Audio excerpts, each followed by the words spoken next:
Auzubillahi minash-shaytanir-rajim. Bismillahir-rahmanir-rahim. Welcome to online class from Boys 3. अस्सलाम वालेकुम boys. उम्मीद है कि आप सब खैरियत से होंगे और अपनी सर्दी की छुट्टियां जो हैं वो अच्छे तरीके से एंजॉय कर रहे होंगे। और अब आप लोगों को ये सुनकर तो और भी खुशी होगी कि छुट्टियां जो हैं वो ज़्यादा हो गई हैं, क्योंकि आप लोगों ने 11th डेट को स्कूल आना था, लेकिन अब चूंकि आप लोगों ने 25th को स्कूल आना है। लेकिन ये कोई अच्छी बात नहीं है बेटा, क्योंकि छुट्टियां जो ज़्यादा हो रही हैं तो हमारी पढ़ाई का भी हर्ज हो रहा है। हमारी पढ़ाई का टाइम जो है वो हमारे पास कम से कम हो रहा है और ये हमारा फाइनल टर्म है। हमारे पास जो वक्त बहुत कम है और काम हमारे पास बहुत ज़्यादा है। तो हमें कोशिश करनी चाहिए कि हमें ज़्यादा से ज़्यादा वक्त अपने काम को देना चाहिए, अपने स्कूल को देना चाहिए, क्योंकि फ़ाइनल टर्म है और फाइनल टर्म में हमारी पढ़ाई भी टफ़ हो जाती है, मुश्किल भी होती है। और आप चूँकि छोटे बच्चे हैं, आप लोगों को ज़्यादा से ज़्यादा तवज्जो जो है वो अपनी पढ़ाई की तरफ रखनी चाहिए और खेल कूद को भी वक्त दें। बेशक अपना आपके पास बहुत टाइम है, लेकिन जब आपकी ऑनलाइन क्लास हो तो कोशिश करें कि आप अपनी सारी की सारी ऑनलाइन क्लासेस जो हैं वो रेगुलर लें। ठीक है, वो बाकायदगी से लें अपनी क्लासेस, ताकि आपको सारे काम की समझ आ सके। जब आप अपने स्कूल वापस आएँ इंशाल्लाह 25th को, जब आप अपनी क्लास में अपने स्कूल में वापस आएँ, तो थोड़ा बहुत जो काम आप लोगों को हम दोबारा से अगर थोड़ी बहुत रिवीजन करवा दें तो उसके लिए आपको किसी किस्म की मुश्किल पेश ना आए, बल्कि आपने वो तमाम का तमाम काम अपनी कॉपीज़ पर भी किया हो और आपको तमाम के तमाम काम की समझ भी आ रही हो। अपनी ऑनलाइन क्लासेस रेगुलरली लें और अगर बाय चांस किसी मुश्किल की वजह से या किसी वजह से आपसे ऑनलाइन क्लास रह जाती है, आप वो ऑनलाइन क्लास नहीं ले सकते, तो यूट्यूब चैनल पर जाकर वो अपनी क्लास अटेंड आप लोग कर सकते हैं। ठीक है ना? और अपने यूट्यूब क्लास को लेते वक्त अपना तमाम काम गौर से सुनना है और देखना है, ताकि आप लोगों को किसी किस्म की प्रॉब्लम का सामना ना करना पड़े। और अगर आप लोगों को उसके बाद भी किसी किस्म की प्रॉब्लम होती है क्लास के दौरान, मतलब क्लास में आप लोगों को किसी चीज़ की समझ नहीं आती है, आप लोगों को कोई काम में मुश्किल पेश आती है, तो आप लोगों के पास अपने तमाम असातिज़ा के कॉन्टैक्ट नंबर हैं। चाहे वो उर्दू की है, चाहे वो इंग्लिश की है, चाहे वो मैथ्स की है, तो आप अपनी कंसर्न टीचर से बात करके वो अपनी मुश्किल का हल निकाल सकते हैं। और अगर आप लोगों से वो नंबर मिसप्लेस हो गए हैं, तो आप लोगों के पास अपनी क्लास टीचर का नंबर तो ज़रूर होगा, तो आप उस नंबर पर भी अपनी क्लास टीचर से रब्ता करके आप लोग अपनी मुश्किल का हल निकाल सकते हैं। ठीक है बेटा, कोशिश करें कि आपका जो फाइनल टर्म है वो अच्छे से अच्छे तरीके से आप लोग काम कर सके। अपना फाइनल टर्म को, अपने काम को बिल्कुल भी अपने वक्त को ज़ाया ना करें और अपने काम को, अपने तमाम चीज़ों को गौर से सुने। जितनी भी क्लासेस आपकी हो रही हैं ऑनलाइन, इंग्लिश है, मैथ्स है, उर्दू है, तो आप लोग उस तमाम के तमाम काम को गौर से सुने। ठीक है ना? और अपने पास वो मालूमात, एक्स्ट्रा इन्फॉर्मेशन भी अपने पास इकट्ठी करें। ठीक है बेटा? चलिए बस बेटा हो गई सारी बातें। अब आते हैं अपने आज के चैप्टर की तरफ, आज के लेक्चर की तरफ जो आज हमने पढ़ना है। तो कोशिश, सबसे पहले आप लोग अपने पास अपनी उर्दू की बुक निकाल के सामने रख लें। उसके बाद आप लोगों ने अपनी स्टेशनरी, पेंसिल वगैरह ये चीज़ें निकाल के अपने सामने रख लें, ताकि आप लोगों को अगर अपने पास कोई इन्फॉर्मेशन नोट करनी हो तो आप नोट कर सकें। देखिए, ये हमारी उर्दू की किताब है तीसरी जमात के लिए।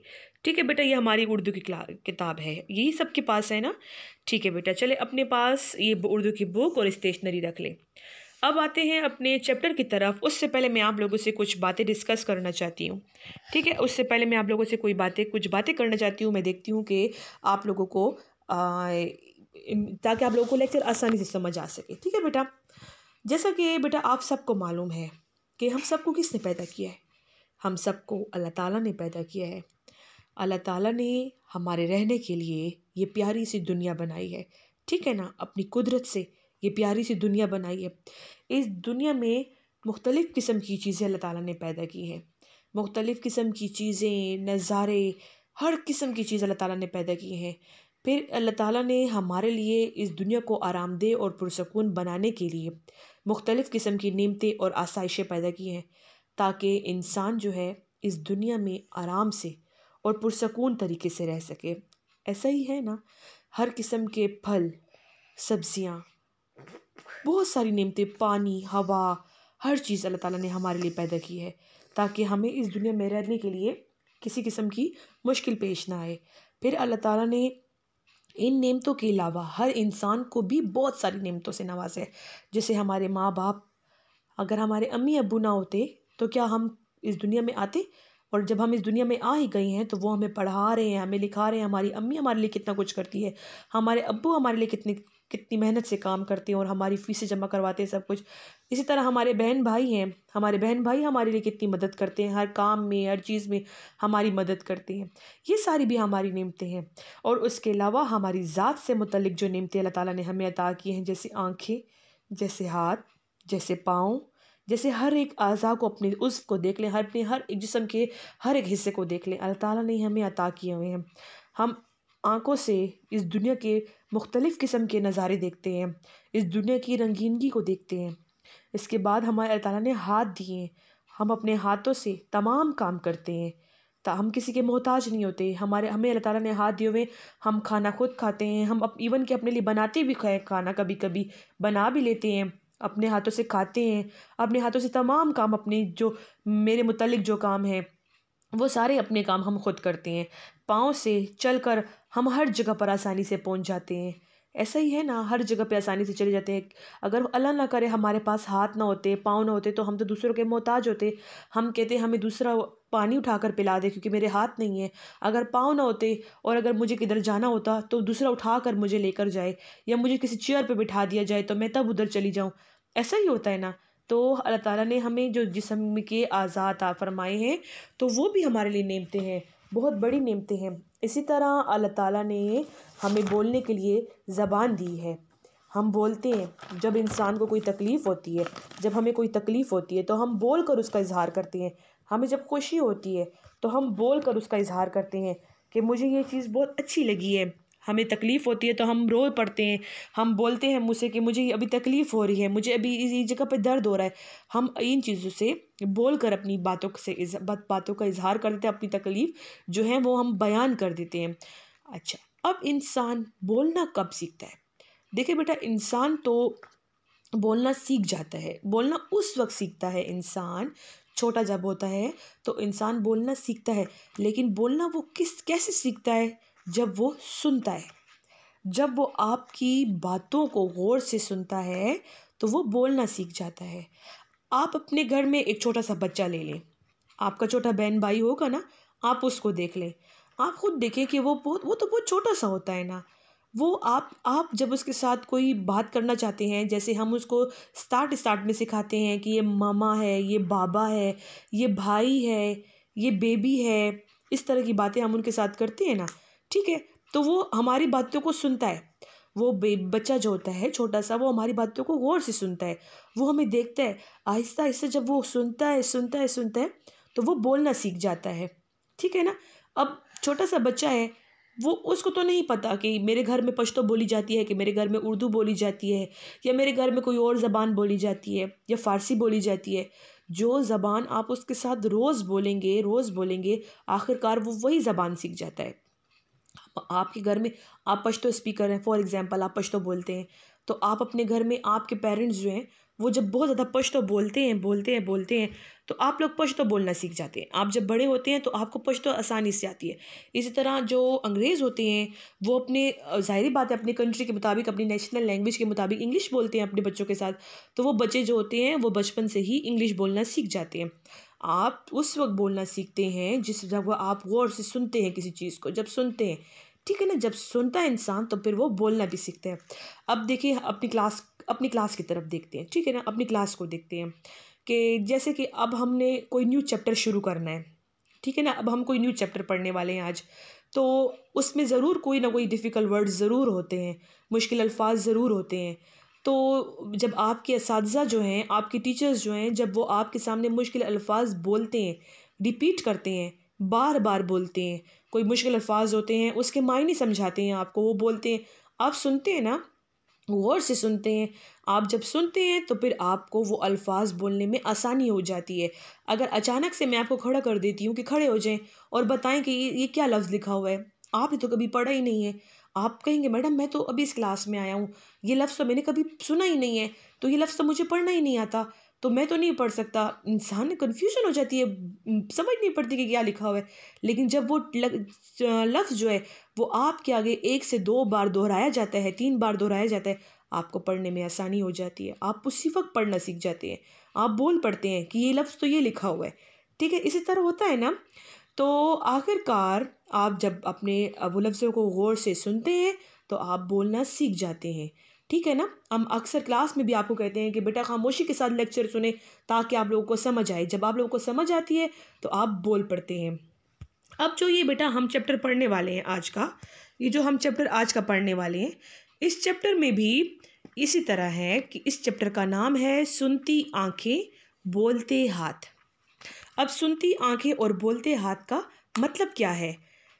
इस चैप्टर में एक बच्ची है, ठीक है बेटा, एक लड़की है, बहुत प्यारी सी बच्ची है, बहुत ज़हीन बच्ची है, गुलालई उसका नाम है, लेकिन वो सुन नहीं सकती है, ठीक है ना। वो सुन नहीं सकती है, वो गूंगी, मतलब वो मतलब बहरी है ना, वो सुन नहीं सकती है, लेकिन वो बच्ची बहुत ज़हीन है। अल्लाह ताला ने जब बेटा ऐसे लोगों को जब अल्लाह ताला पैदा करता है ना, जिसको किसी न किसी नेमत से अल्लाह ताला ने महरूम रखा होता है, जैसे वो बच्चा, अब ये जो बच्ची है गुलालई, ये सुन नहीं सकती है। तो जब इंसान सुन नहीं सकता ना बेटा, तो वो बोल भी नहीं पाता। हमेशा जो इंसान सुन नहीं सकता तो वो बोल नहीं सकता।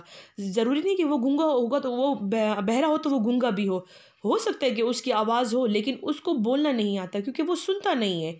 वो सुनता नहीं। आपकी क्लास में भी, अपनी जमात में भी अगर आप लोग देखें कि आपकी क्लास में कोई बच्चा है जो टॉक कर रहा है, बातें कर रहा है, टॉकिंग कर रहा है, टॉकेटिव है, बहुत ज़्यादा बातें कर रहा है, तो वो हमारे चैप्टर को नहीं सुन रहा होता। जब हम उसको खड़ा कर देते हैं कि खड़े हो जाएं और पढ़ें, यहाँ से पढ़ना शुरू कर दें, तो उससे सुना तो नहीं होता ना। तो बेटा उसको पढ़ने में कितनी मुश्किल पेश आती है, क्योंकि उसने चैप्टर सुना ही नहीं होता, इसलिए उसको वो पढ़ ही नहीं पाता। तो जब इंसान सुनता नहीं है ना, तो वो बोल भी नहीं सकता। लेकिन जब अल्लाह ताला ने ऐसे लोगों को, ऐसे स्पेशल बच्चों को जो पैदा किया होता है ना, कि जो किसी न किसी नेमत से अल्लाह ताला की महरूम होते हैं, तो फिर अल्लाह ताला ने उनको दूसरी बहुत सारी नेमतों से नवाजा होता है। यानी अब ये बच्ची जो है ये बहुत समझदार है, बहुत ज़्यादा समझदार है।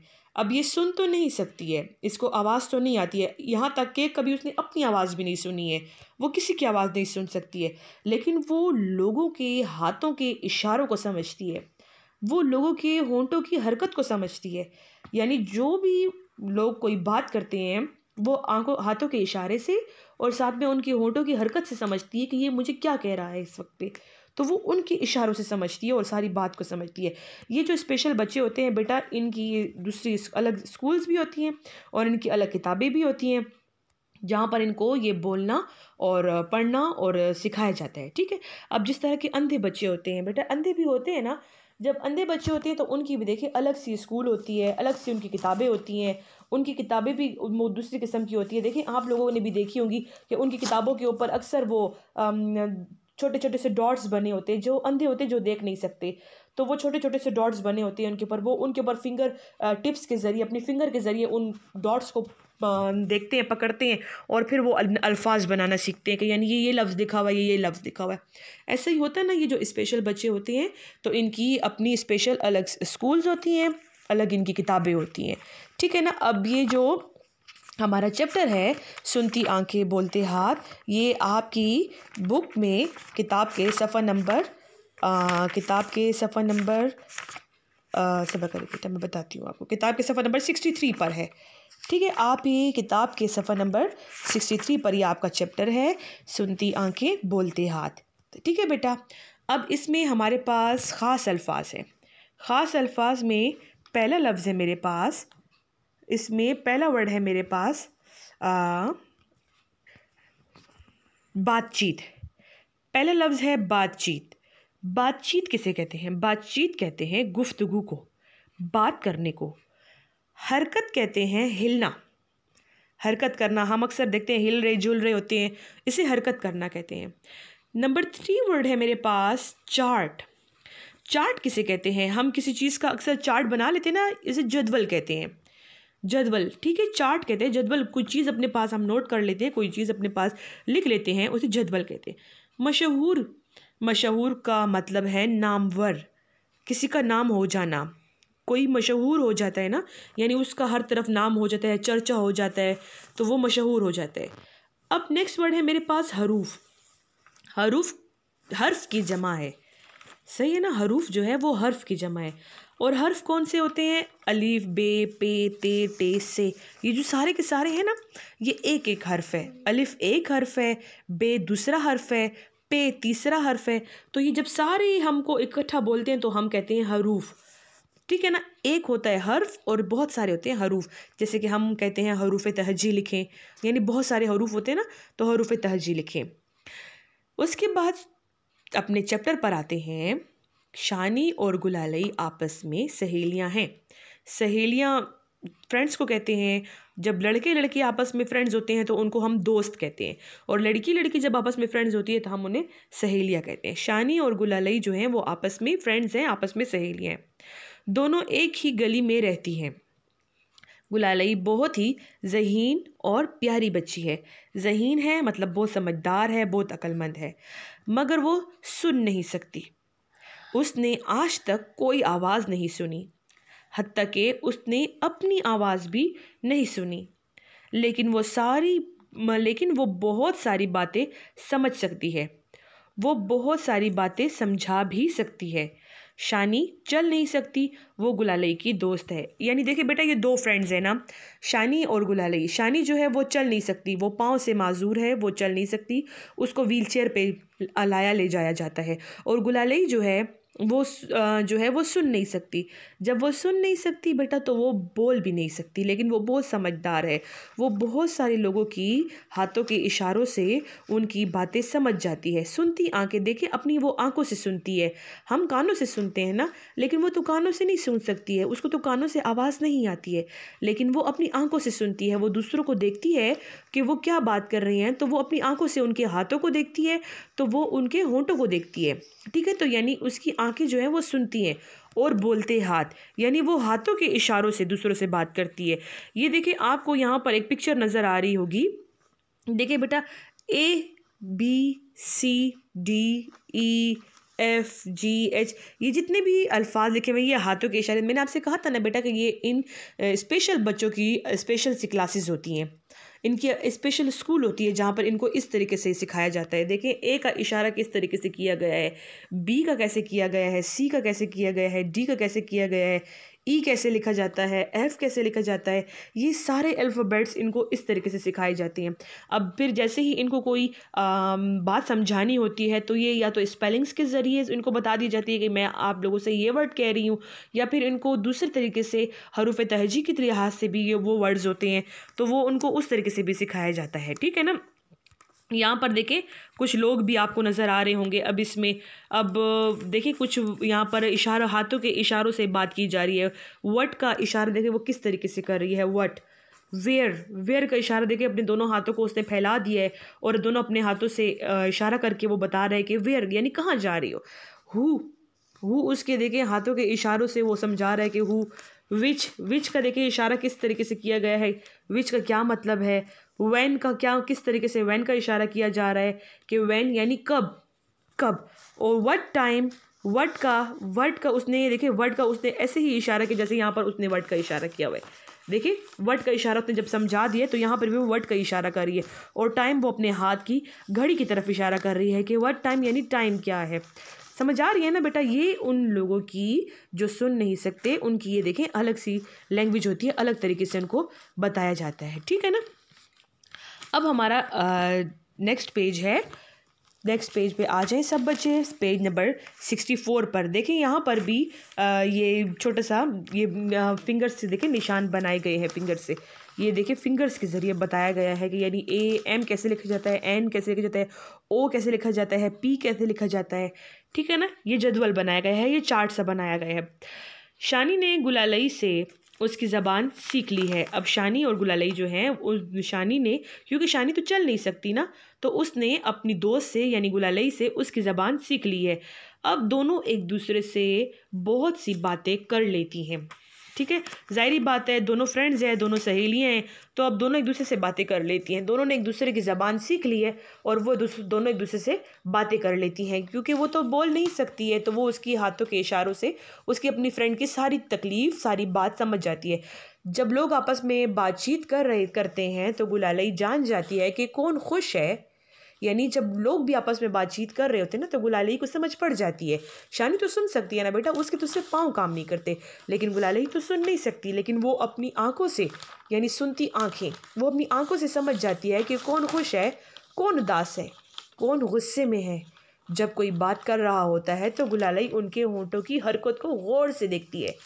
वो बता सकती है कि कौन क्या कह रहा है, ठीक है ना।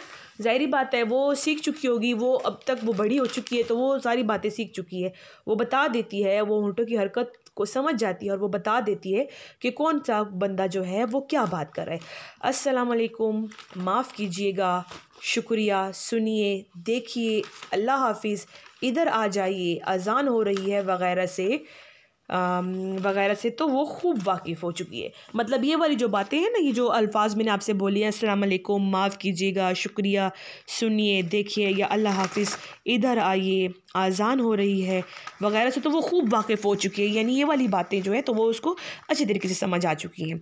वो लोगों की जिस्म और हाथों की हरकत से भी बात समझ जाती है। यानी अगर वो लोग जो हैं अक्सर उसके हाथों से अगर उसके साथ बात करें, जैसे कि आप लोगों को नीचे ये चार्ट नज़र आ रहा है, ये जो चार्ट सा बनाया गया है, इससे भी वो समझ जाती है और जिस्म की हरकत को भी समझ जाती है कि वो मुझसे क्या कहना चाह रहा है।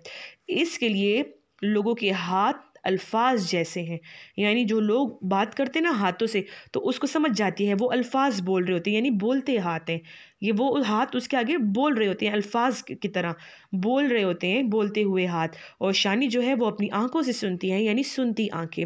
शानी ने गुलालई जो है तो वो गौर से सुनती है, तो यानी उसको समझ पड़ जाती है।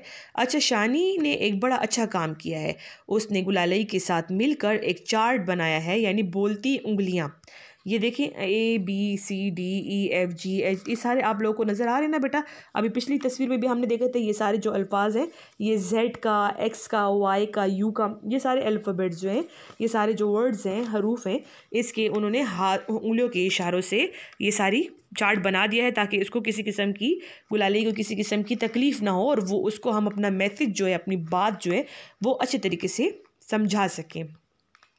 ये चार्ट सारे ख़ानदान और स्कूल के साथियों में बहुत मशहूर है। ये चार्ट जो इन्होंने बनाया है ना, तो ये सारा जो चार्ट जो है तो ये सारे ख़ानदान में और स्कूल के साथियों में बहुत मशहूर है। अब तो तकरीबन सब अपनी बात गुलालई तक पहुंचा देते हैं, यानी अब सब ही, यानी ये बात करने का ये जो तरीका है तो सब ही सीख चुके हैं और सब अपनी बात जो है वो गुलालई तक पहुंचा देते हैं। अपना मैसेज जो होता है, अपनी बात जो होती है वो गुलालई तक पहुंचा देते हैं। सब अपने अपने नाम इन हरूफ की मदद से उसे सिखा देते हैं।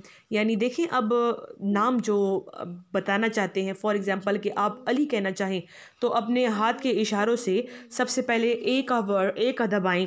जैसे देखें, सबसे पहले आप दबाएंगे ए वर्ड, तो ए वर्ड कहाँ लिखा हुआ है, देखें ए वर्ड ये लिखा हुआ है ए, उसके बाद ये एल और उसके बाद आई, ठीक है ना। तो आई का जब आप दबाएंगे तो यानी ALI, ये आई यहाँ पर लिखा हुआ है, ये आई, सही है। तो ALI, AL और यहाँ पर लिखा हुआ है आई, ठीक है ना।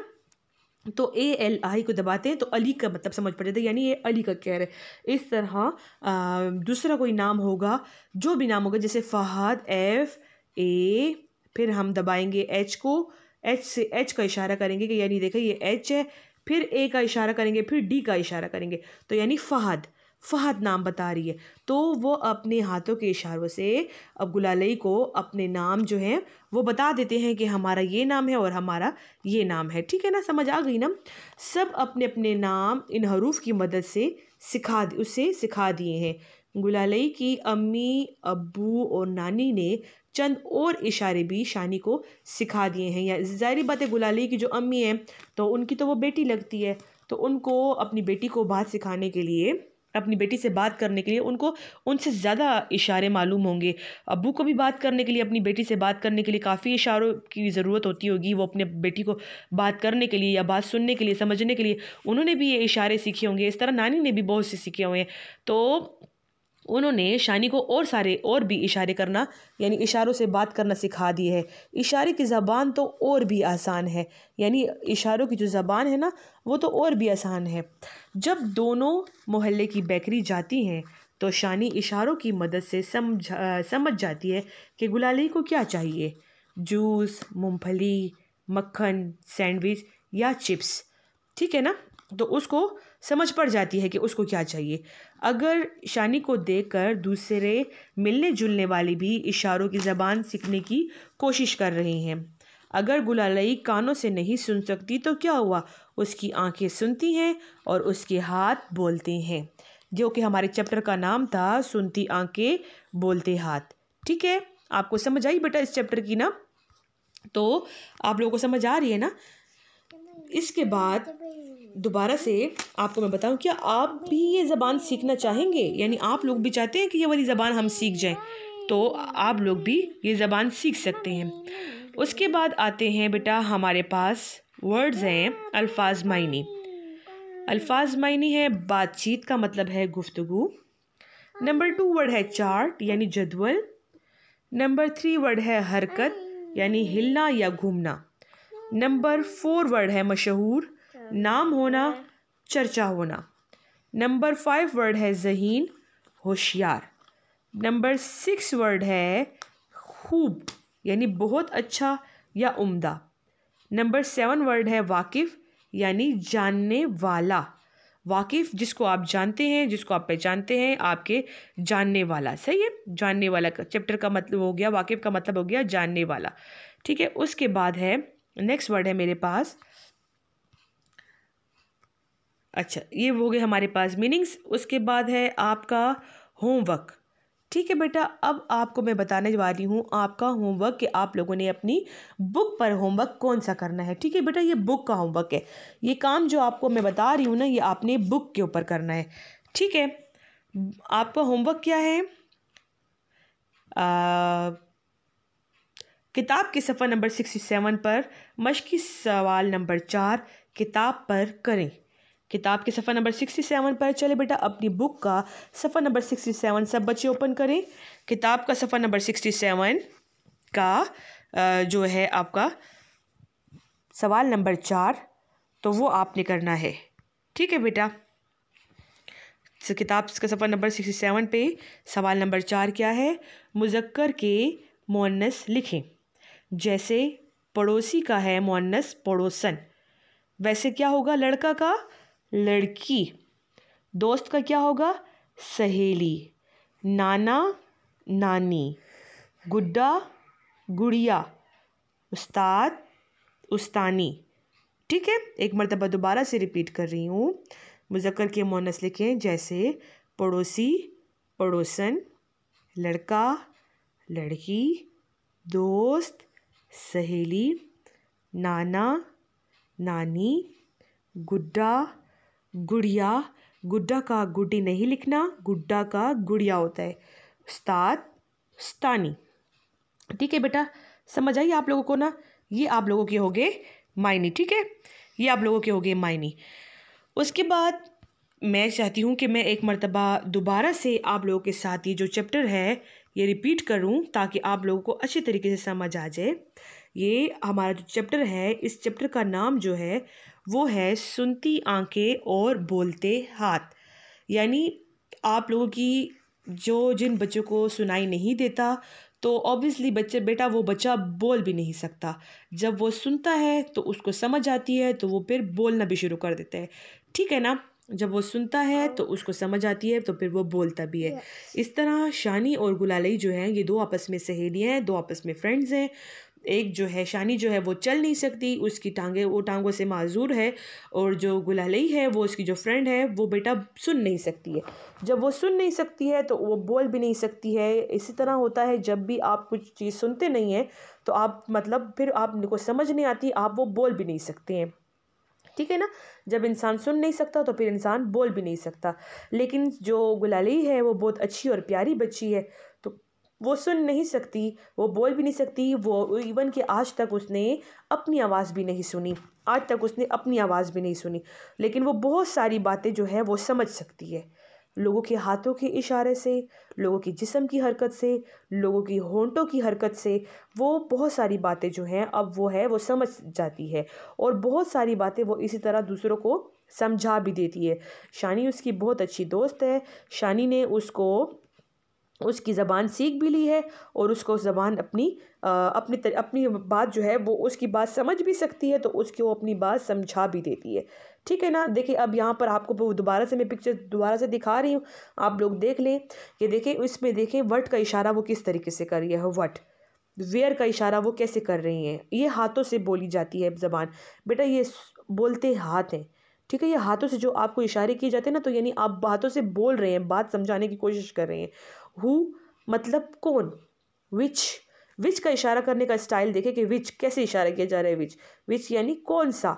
व्हेन कब, व्हेन का इशारा कैसे किया जा रहा है।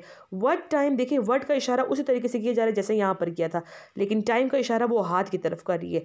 व्हाट टाइम, तो वो इस तरीके से वो अपने हाथों के इशारों से शानी गुलाली को अपनी बात जो है वो बता देती है। और उसी तरह जब शानी गुलाली जब उसको हाथों से इशारे करती है तो वो उसकी बात जो है वो समझ भी जाती है, क्योंकि शानी गुलाली जो है तो वो सुन नहीं सकती, तो इसी तरीके से वो बोल भी नहीं सकती, उसको बातों की समझ भी नहीं आती है, वो अपना मैसेज तो इशारों से ही पहुंचाती है। तो वो अपने हाथों से बोलती है और जो दूसरी जो है वो अपनी आंखों से उसकी बात को समझ जाती है। तो शानी और गुलालई ने आपस में एक दूसरे से बात करने का तरीका भी सीख लिया है, और जो गुलालई है उसको बात लोगों की बातों की भी समझ आती है कि कौन खुश है, कौन उदास है, कौन खफा है, कौन गुस्से में बात कर रहा है, उसको सारी बातों की समझ आ जाती है। और कुछ ऐसे अल्फाज हैं कि जिन जिन अल्फाज से वो अच्छे तरीके से अब वाकिफ़ हो चुकी है, जैसे कि अस्सलाम वालेकुम, माफ़ कीजिएगा, शुक्रिया, सुनिए, देखिए, अल्लाह हाफिज़, इधर आइए, अज़ान हो रही है वगैरह। ये जो अल्फाज हैं ना, ये जो वर्ड्स हैं या जो अल्फाज हैं, तो बेटा ये अल्फाज जो है वो अच्छे तरीके से सीख चुकी है, उसको अब इन अल्फाज के बिल्कुल अच्छे तरीके से समझ आती है, और अब वो लोगों के साथ इसी तरीके से वो बात भी करती है। और देखिए जो नीचे चार्ट बनाया गया है, ये शानी और गुलाली दोनों दोस्तों ने मिलकर ये चार्ट बनाया है, ताकि शानी जो है वो अपनी बात गुलाली को अच्छे तरीके से समझा सके। और इन दोनों फ्रेंड्स ने ये मिलकर ये चार्ट बनाया है। और जो गुलालई के अम्मी अब्बू हैं, तो उन्होंने शानी को कुछ और नए अल्फाज भी सिखा दिए हैं, ताकि वो गुलालई को से बात अच्छे तरीके से कर सके। और इशारे की ज़बान तो बहुत आसान है, ठीक है ना। अब जब ये दोनों दोस्तें एक दूसरे के साथ घूमने फिरने जाती हैं, या कहीं जाती हैं, या किसी बेकरी वगैरह में चली जाती हैं, तो गुलालई जो है तो वो शानी को इशारों से, अपने हाथों के इशारों से ये बात समझा देती है कि उसे क्या चाहिए। उसे जूस चाहिए, उसे मूंगफली चाहिए, उसे मक्खन चाहिए, तो वो अपनी बात जो है, सैंडविच वगैरह चाहिए, चिप्स वगैरह चाहिए, तो वो उसको बात जो है वो अपनी बात अच्छे तरीके से समझा देती है। शानी को देखकर दूसरे मिलने जुलने वाली भी इशारों की ज़बान सीखने की कोशिश कर रही हैं, यानी शानी को देखकर उससे जो मिलने जुलने वाले लोग हैं ना, वो भी ज़बान सीखने की कोशिश कर रही हैं ना। और गुलाली कानों से सुन नहीं सकती, तो क्या हुआ, उसकी आंखें सुनती हैं और उसके हाथ बोलते हैं। ठीक है, मुझे लगता है बेटा आपको मेरे इस चैप्टर की बहुत अच्छे तरीके से समझ आई होगी, क्योंकि ये चैप्टर बहुत ही मज़े का था, बहुत इंटरेस्टिंग चैप्टर था, बहुत अच्छा चैप्टर था। तो मुझे उम्मीद है कि आप सबको मेरे चैप्टर की अच्छे तरीके से समझ आई होगी। ठीक है बेटा, कोशिश करें कि तमाम काम को अच्छे तरीके से समझें। अगर आपको समझ ना आए, आपको किसी किस्म की डिफ़िकल्टी हो, किसी किस्म की प्रॉब्लम आपको हो, तो आप बिल्कुल हमसे ऑनलाइन क्लास के दौरान भी पूछ सकते हैं, और उसके बाद भी आप मैसेज करके हमसे पूछ सकते हैं कि मैडम इसका क्या मतलब था, हमें समझ नहीं आई। ठीक है बेटा, तब तक के लिए अपना ख्याल रखिएगा, अच्छे तरीके से ख्याल रखिएगा, अपना तमाम ऑनलाइन क्लासेस रेगुलरली लिएगा। ठीक है बेटा, अल्लाह हाफ़िज़।